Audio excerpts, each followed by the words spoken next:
Good afternoon, everybody. Welcome to the Aquarius habitat.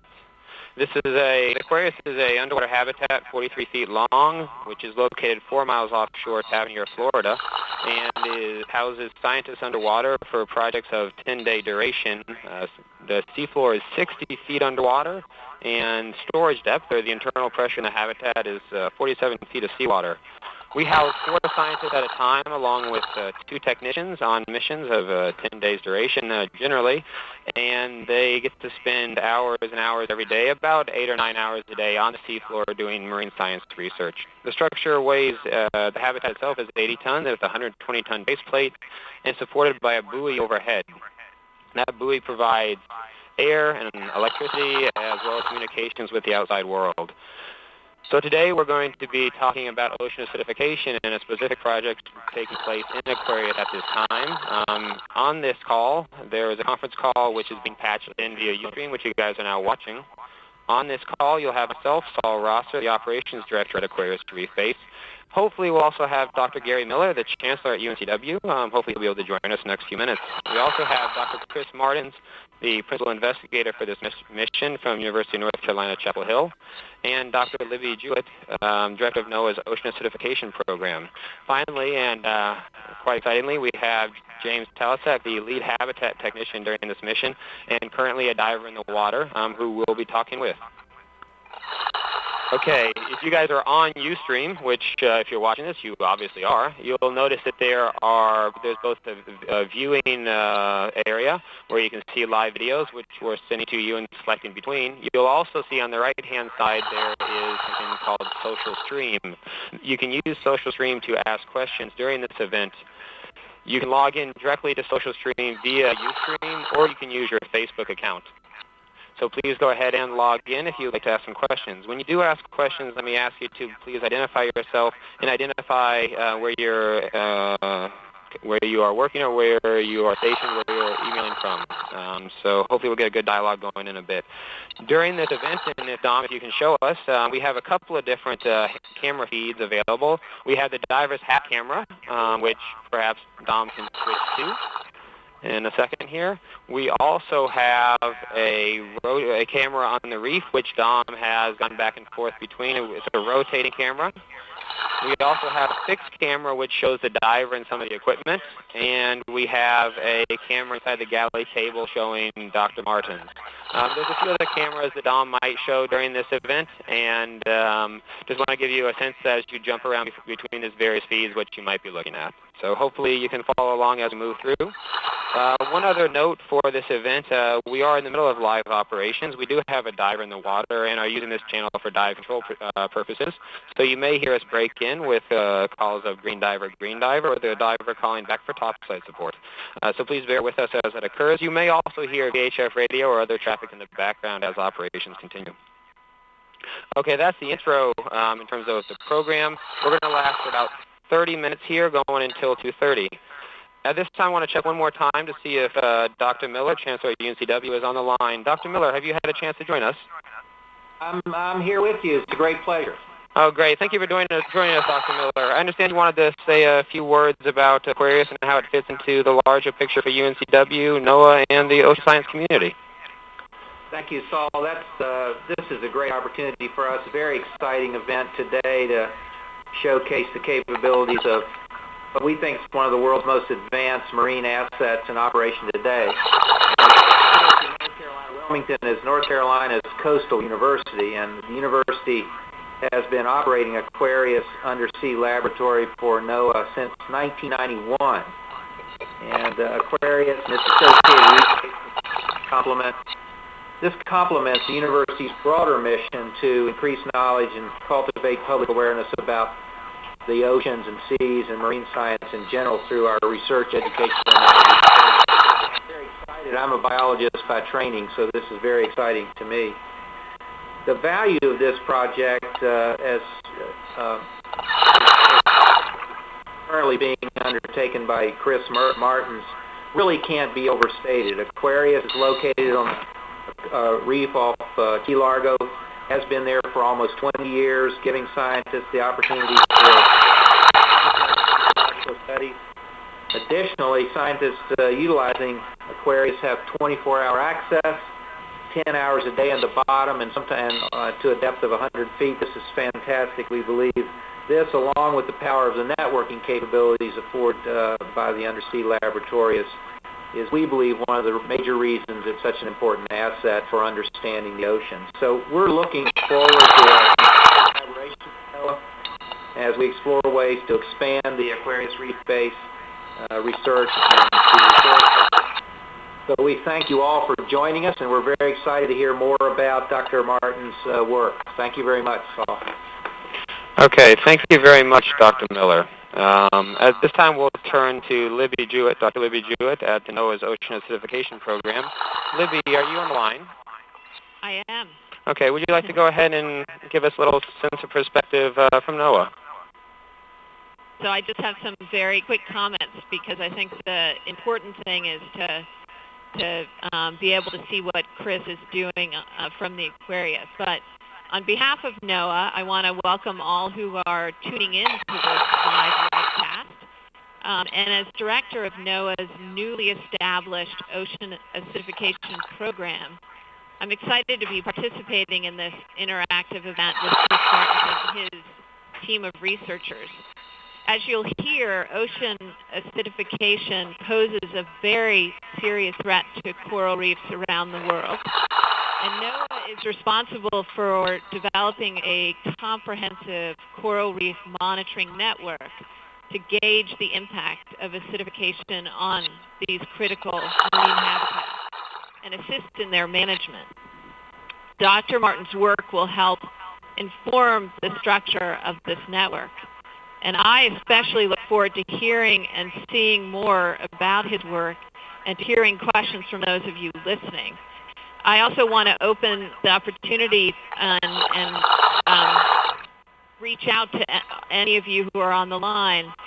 If you're interested in learning more about NOAA's comprehensive approach to ocean acidification research, please feel free to contact me anytime after the event today. And now I believe we have a video introducing Dr. Martin's research. Aquarius Underwater Habitat is an 88-ton school bus, if you want. Okay, Dom, I understand you have a video available that Chris recorded prior to the mission. When you're ready, go ahead and play. Floor, anchored down. Think of it as a submarine without wheels down on the seafloor. If you want to live out on a reef and work for many hours in the day, the best way to do it is to saturate. That is to dive down, actually equilibrate with the surrounding environment, including pressure, temperature, and all the rest of that. Stay down. It's much safer to stay down. You don't have to deal with problems with your ears, decompression and recompression. You don't, in other words, have to do bounce diving. And so you're living in the environment, you come to equilibrium with it, and it's possible to work as much as 10 hours a day or more out on the reef.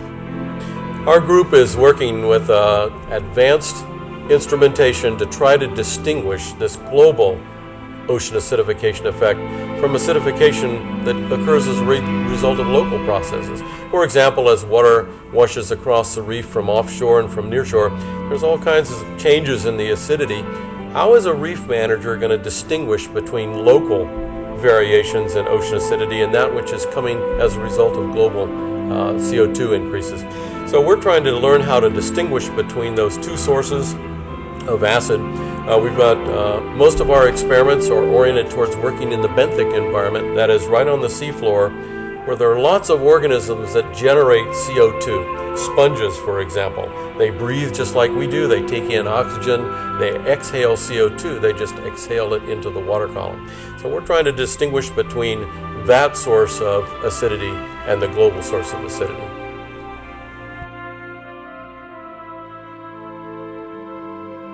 Aquarius reef base as a whole has two features that are really important to us. One is we can safely live there because of the support team that's backing us up and because of the facility itself that's well maintained. It also has power and communications capabilities. We're actually able to watch our instruments produce data real time, both in Aquarius, back on shore here. In fact, you can see data coming off our instruments back at some of the companies we work with, for example, in Norway. So it's a very special situation in which we can do high-tech experiments under very safe conditions in an environment that's normally alien to human beings.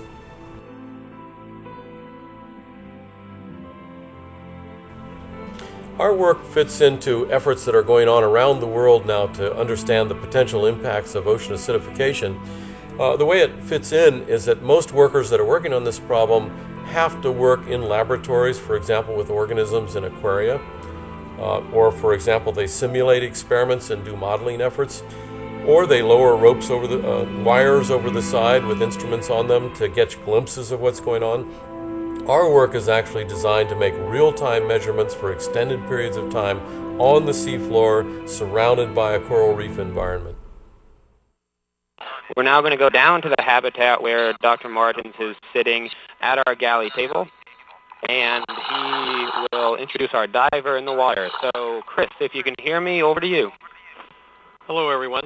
It's Chris Martins down in the habitat. I'm down here with Professor Niels Lindquist, Howard Mendelowitz, and Dan Herr, who are my partners in this research program, along with Ryan and James, the HabTechs. At any rate, we're going to go straight out to James Halachek, who's out on the reef diving.